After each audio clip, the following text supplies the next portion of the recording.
Imaginez pouvoir renforcer votre corps, améliorer votre équilibre et conserver une véritable autonomie sans avoir besoin de longues séances de sport, ni d'un abonnement coûteux à une salle de fitness.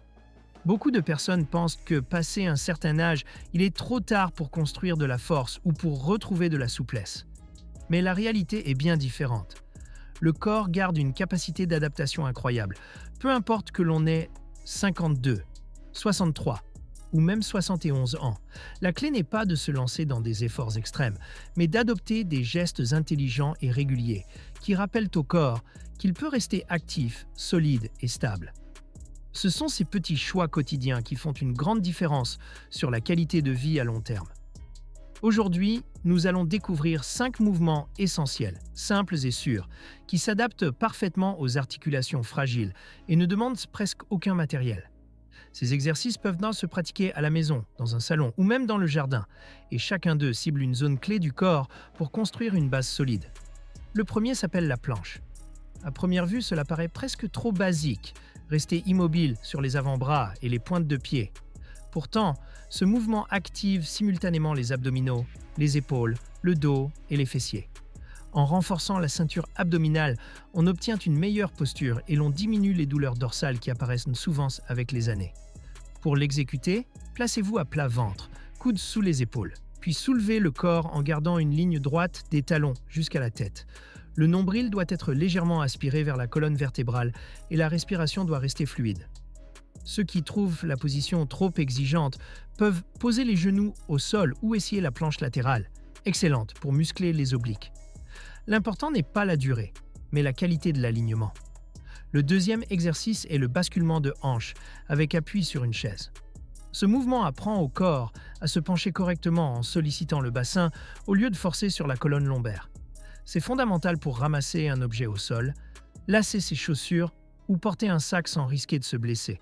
Placez-vous debout face à une chaise stable, pieds écartés à la largeur du bassin et genoux légèrement fléchis. Imaginez que vous voulez vous asseoir en arrière.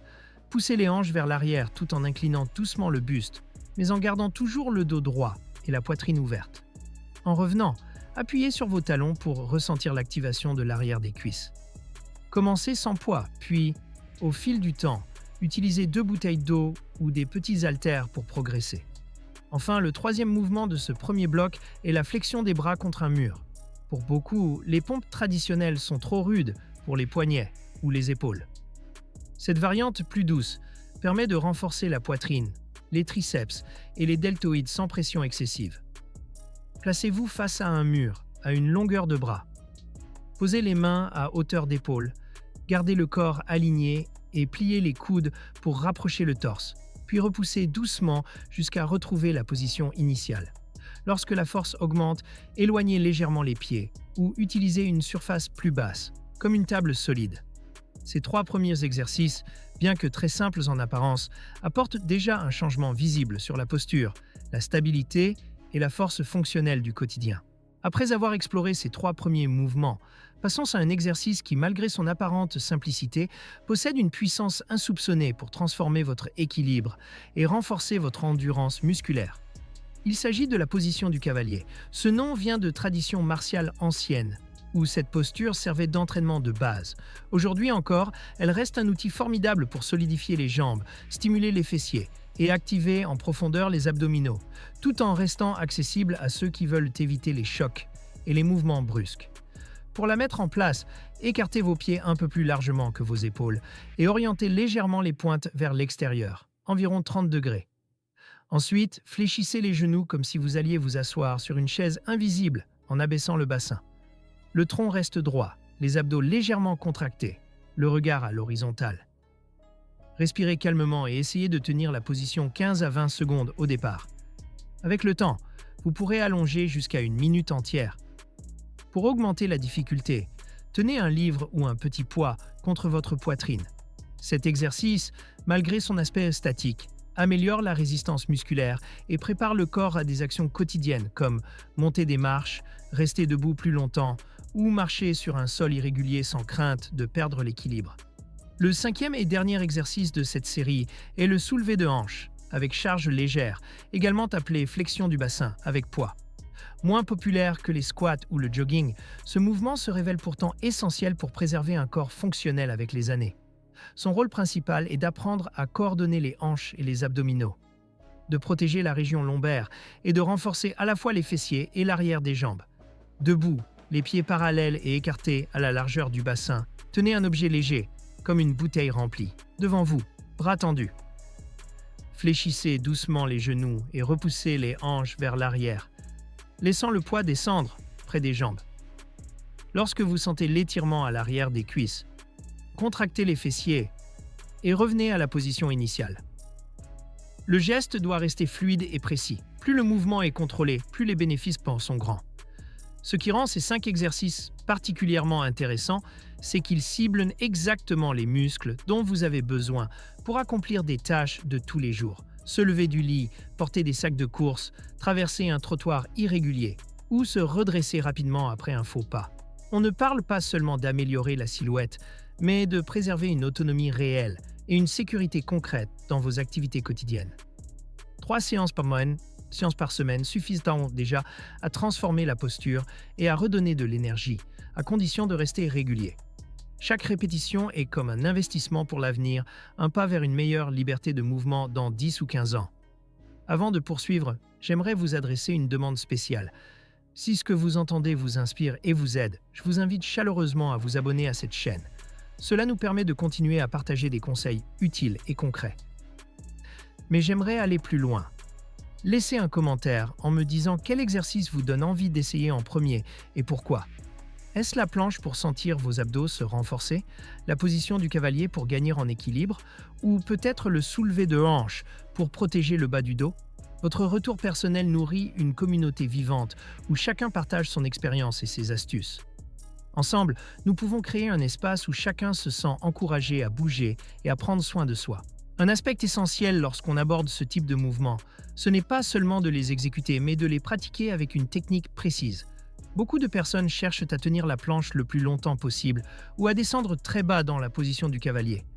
Pourtant, si l'alignement n'est pas respecté, non seulement les bénéfices diminuent, mais les articulations risquent de souffrir.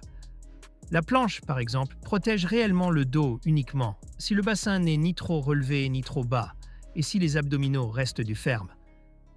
C'est le maintien de cette ligne imaginaire, de la tête jusqu'au talon, qui donne au mouvement toute son efficacité. Le basculement de hanche avec la chaise suit le même principe. Le poids doit rester dans les talons, le dos doit conserver une courbure neutre et la poitrine doit rester ouverte. C'est ce détail qui fait la différence entre un simple mouvement répété et un geste qui prépare réellement le corps à ramasser un objet ou à soulever quelque chose sans douleur. La qualité du geste vaut 1000 répétitions approximatives. Un autre élément souvent oublié est la progression graduelle. Au départ, vous tiendrez peut-être la position du cavalier 15 secondes seulement, mais au fil des semaines, ce temps s'allonge naturellement. Cela traduit non seulement un gain de force, mais aussi une meilleure endurance musculaire et un contrôle plus affiné du corps. La même logique s'applique aux pompes contre le mur. Commencez proche, puis éloignez vos pieds pour augmenter l'inclinaison. Et pourquoi pas évoluer vers une table solide. L'idée n'est pas de brûler les étapes, mais d'accepter une montée en puissance régulière qui garde la pratique motivante et évite la stagnation. La respiration est également un pilier central. Trop de personnes bloquent leur souffle lorsqu'elles forcent, créant parfois des étourdissements ou une pression artérielle inutilement élevée. La règle simple: inspirez durant la phase la plus facile du mouvement et expirez lors de l'effort.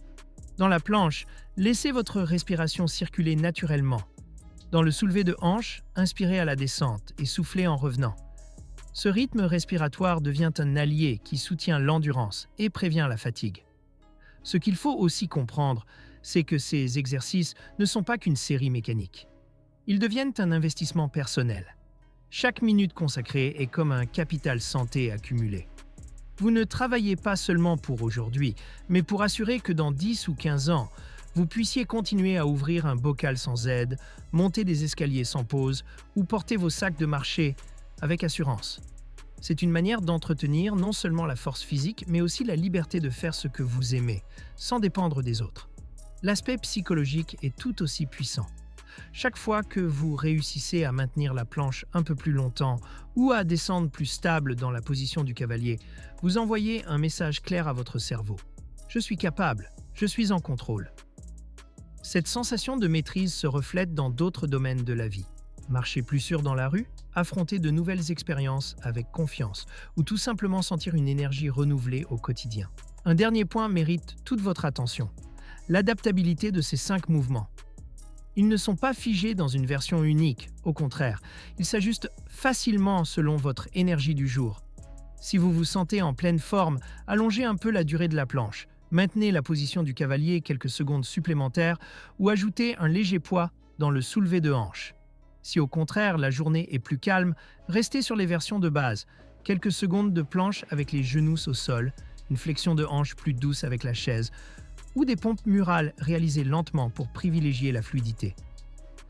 Cette flexibilité transforme le programme en un outil malléable, qui s'intègre naturellement à votre quotidien sans créer de contraintes. Le plus important est de ne pas interrompre complètement la pratique. Une longue pause oblige le corps à repartir de zéro. Même une courte séance de 10 minutes vaut mieux que rien, car elle entretient les acquis et garde les muscles actifs. La constance est la véritable clé. Un peu chaque semaine vaut infiniment plus qu'un grand effort isolé. Le corps humain s'adapte à ce qu'il répète régulièrement, et ces exercices simples sont parfaitement conçus pour s'inscrire dans la durée. Un autre bénéfice souvent sous-estimé est la prévention des blessures. En renforçant les muscles stabilisateurs du bassin, des abdominaux et du dos, on réduit considérablement le risque de chute ou de douleurs chroniques. Cela signifie conserver une plus grande liberté pour voyager, jardiner, pratiquer un loisir ou jouer avec ses petits-enfants sans craindre une fatigue soudaine ou un blocage musculaire. C'est une assurance santé construite par vos propres efforts. L'impact psychologique est aussi immense. Sentir que l'on gagne en équilibre, que l'on peut se relever plus facilement ou qu'un escalier ne provoque plus la même gêne transforme la manière dont on se perçoit. On ne parle pas seulement de force physique, mais de confiance en soi. Chaque répétition devient une preuve tangible que l'on reste maître de son corps et que l'on peut affronter le quotidien avec plus de sérénité. Et maintenant, je souhaite vous adresser une invitation sincère. Si ces conseils résonnent en vous, prenez un instant pour vous abonner à cette chaîne. Pas simplement par habitude, mais pour rejoindre une communauté où chacun partage son expérience, ses réussites et parfois ses difficultés. J'aimerais que vous me racontiez dans les commentaires lequel de ces exercices allez-vous tester dès aujourd'hui? Qu'espérez-vous ressentir dans les prochaines semaines? Et si vous pratiquez déjà certains d'entre eux, expliquez comment cela a changé votre routine ou votre confiance. Vos histoires peuvent inspirer d'autres personnes à franchir le pas. Et ensemble, nous pouvons construire un espace d'entraide et de motivation. Souvenez-vous, force et équilibre ne sont pas réservés aux jeunes, ils sont accessibles à chaque étape de la vie. Ce qui compte, c'est la régularité, la précision et le plaisir de sentir son corps répondre positivement. En prenant soin de vous maintenant, vous protégez votre liberté, votre estime personnelle et votre joie de vivre pour les années à venir. Alors commencez aujourd'hui, poursuivez demain et laissez chaque jour renforcer votre énergie et votre confiance.